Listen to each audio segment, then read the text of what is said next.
தேவனுடைய சித்தம் நிறைவேறும்படியாக, தேவ நோக்கம் நிறைவேறும்படியாக, எந்த நோக்கத்திற்காக தேவன் அழைத்தாரோ தாயின் கருவில உருவாக முன்னமே அவர் தெரிந்து கொண்டார்.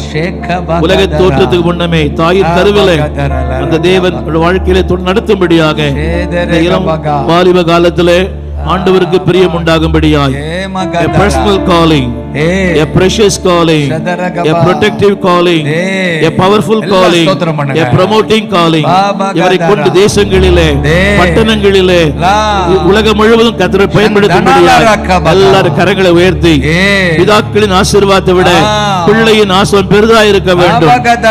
சுவாமிதாசுடைய ஆசீர்வாதத்தை விட ஆசீர்வாதம் உயர்ந்ததா இருக்கணும், நித்தியமா இருக்கணும், தலைமுறையா இருக்கணும். எல்லாரும் ஜெபிப்போம். ஹல்லேலூயா. நல்ல ஸ்தோத்திரம் பண்ணுங்க. ஹல்லேலூயா. வல்லமை இறங்கணும். ஹல்லேலூயா. ஷகபகதரா அபகதரலரகபக ஏ பகதரலர அப்படி அந்நிய பாஷை பேசி எக்ஸ்ட்ரானரி அனாயிண்டிங் இறங்கணும்.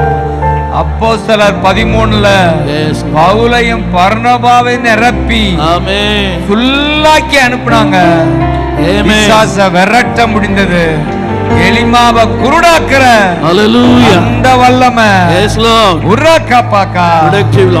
அரசாத கவர்னர விசுவாசியா மாத்திர வல்லமை 13ஆம் அதிகாரத்தில் நடந்த எல்லா அற்புதங்களும் இவன் வாழ்க்கையில தேசமெங்கும் பிரசித்தம் பட்டணங்கள்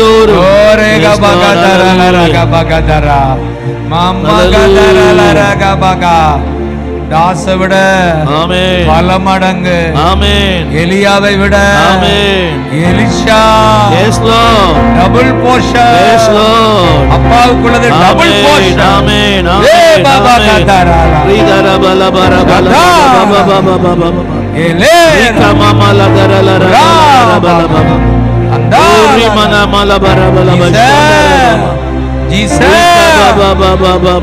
மிதிக்கும் தேசம் சொந்தமாய் மாற வேண்டுமே.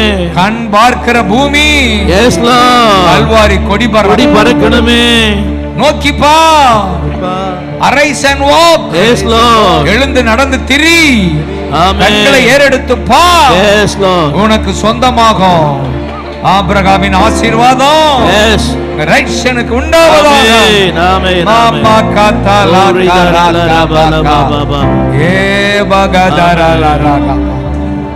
எல்லாரும் ஊழியர்களும் அன்பு விசுவாசிகளும் அருமை தேவகுமாரனும் சேர்ந்து இந்த மகனை